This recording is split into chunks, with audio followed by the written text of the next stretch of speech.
Hello, everyone, and welcome back to Highlighted Text with 3rd Law, where I read out loud highlighted texts from the books that I am reading that I find interesting.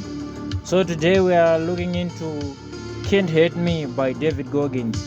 And for those who may not know who David Goggins is, I think he's the toughest man that I know of on planet Earth. And here is a brief about him. David Goggins is a retired Navy SEAL and has competed in more than 60 ultra marathons, triathlons, and ultra triathlons, setting new course records and regularly placing in the top 5. A former Guinness World Record holder for completing 4,030 pull-ups in 17 hours.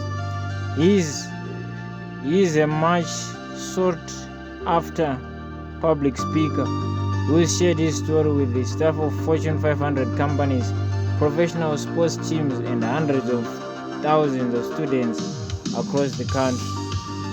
So let's get into it. Can't Hurt Me by David Goggins. In the introduction, here is the statement: denial is the ultimate comfort zone.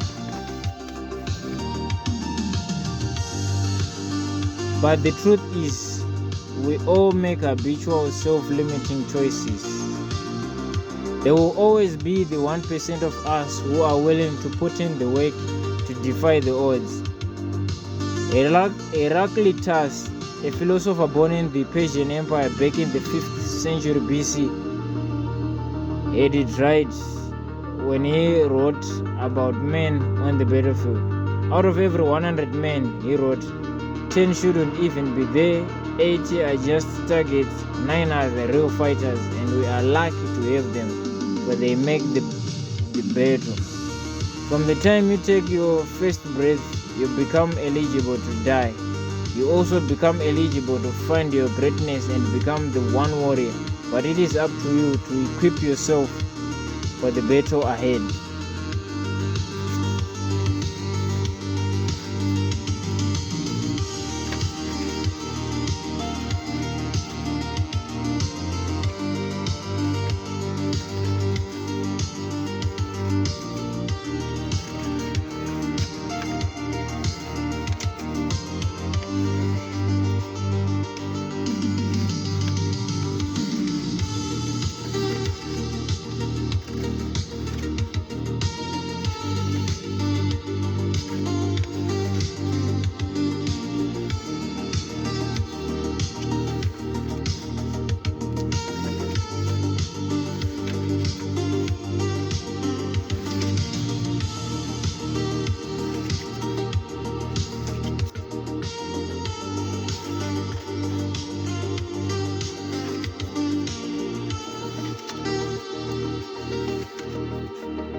I looked at the people who were making me feel uncomfortable and realized how uncomfortable they were in their own skin.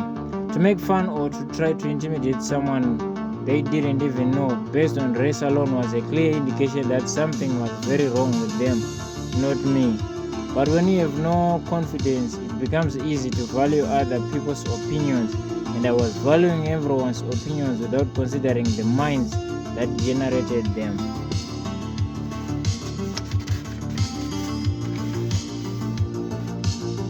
They say there's always light at the end of the tunnel, but not once your eyes adjust the darkness, and that's what happened to me.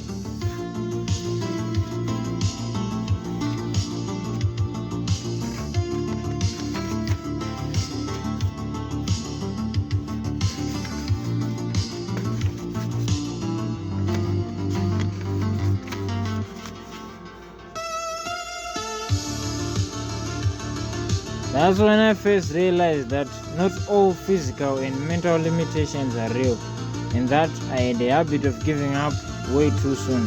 Trouble was, there was no battle plan to follow, no blueprint. I had to create one from scratch.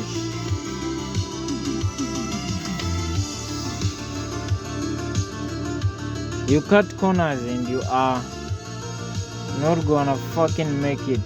Said out loud as I drove back to the gym. There are no shortcuts for you, Goggins.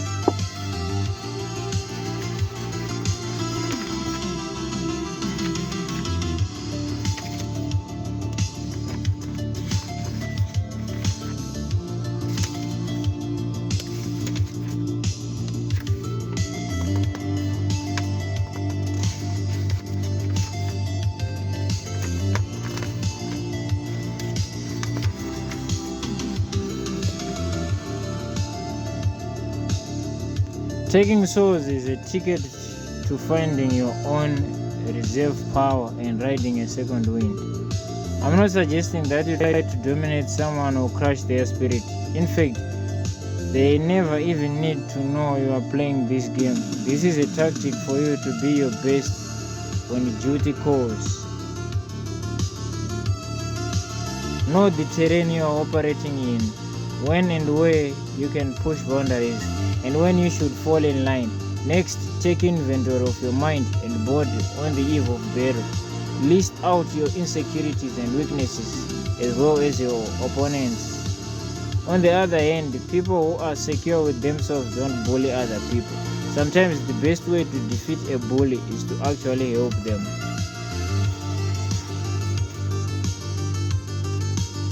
It's a difficult physical challenge. You will probably have to defeat your own demons before you can take your opponent's soul. And never forget that all emotional and physical anguish is finite. It all ends eventually. There is no scientific consensus on second wind. Sometimes scientists think it's the result of endorphins flooding your nervous system. Others think it's a burst of oxygen that can help break down lactic acid, as well as the glycogen and triglycerides muscles need to perform. Some say it's purely psychological. All I know is that by going hard, when we felt defeated, we were able to ride a second wind through the worst nights in hell week. But sometimes the unexpected descends like chaos, and without warning, even the bravest among us must be ready to take on risks and tasks that seem beyond our capabilities.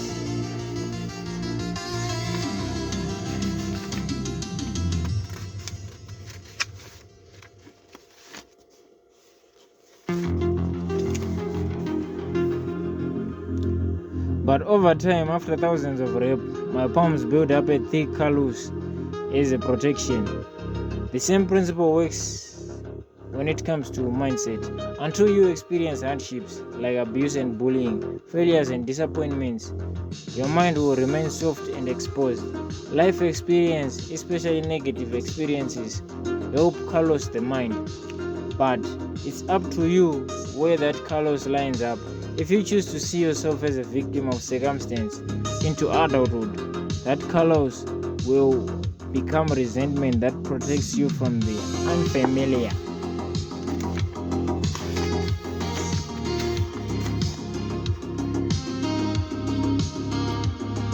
The sympathetic nervous system is your fight or flight reflex. It's bubbling just below the surface, and when you are lost, stressed out, or struggling, like I was when I was a down and out kid, that's the part of your mind that's driving the bus. We've all tasted this feeling before. Those mornings when going on a run is the last thing you want to do, but then 20 minutes into it, you feel energized.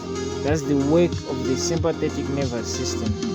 You can tolerate doubt as a backseat driver, but if you put doubt in the pilot seat, defeat is guaranteed.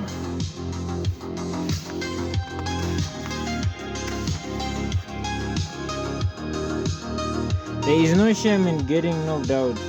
The shame comes when you throw in the motherfucking towel, and if I was born to suffer, then I may as well take my medicine.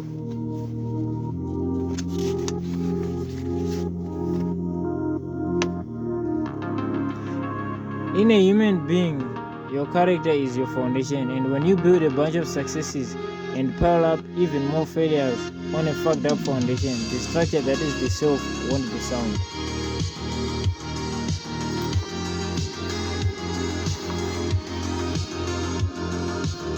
When you examine your experiences with a fine-tooth comb and see where your issues come from, you can find strength in enduring pain and abuse.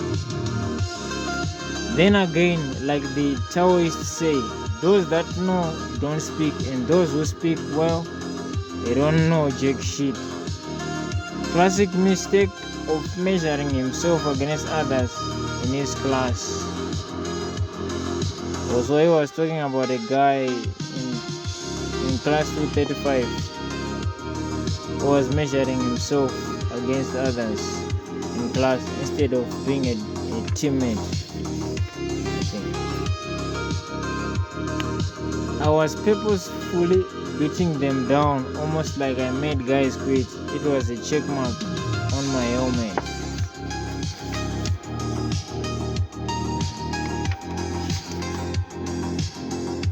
At times I'm confused as to why did I highlight that statement. When I try to read out loud, it kind of don't make sense to me. Anyways, let's continue. Each step you run from now until the end will only make you harder.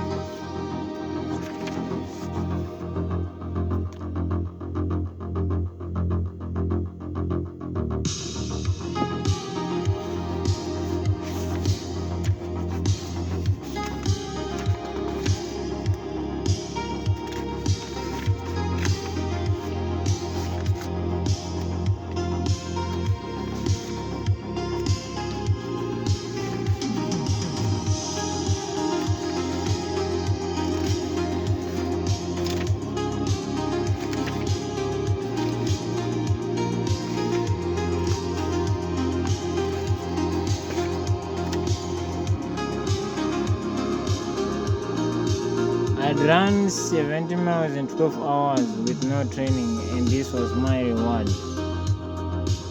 So he suffered a lot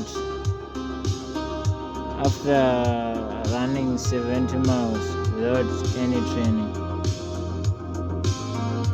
The toll of hubris is heavy on the ultra circuit. It's funny, humans tend to hedge our most challenging goals and dreams, the ones that demand our greatest efforts, yet promise absolutely nothing when we are tugged into our comfort zones.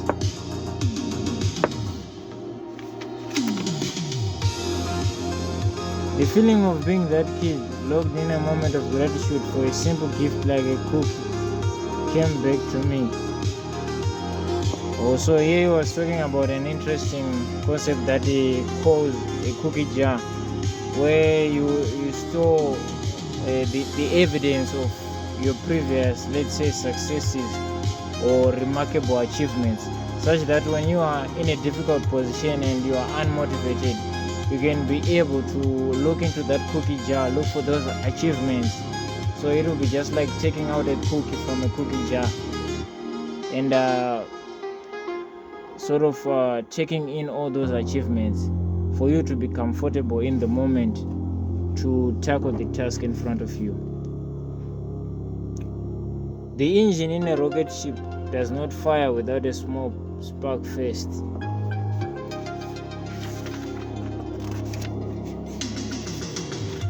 Anyways, thank you guys for your attention. We are going to end here. Let me just see where to begin from on the next video. Okay, for the next video we are going to begin on page 199.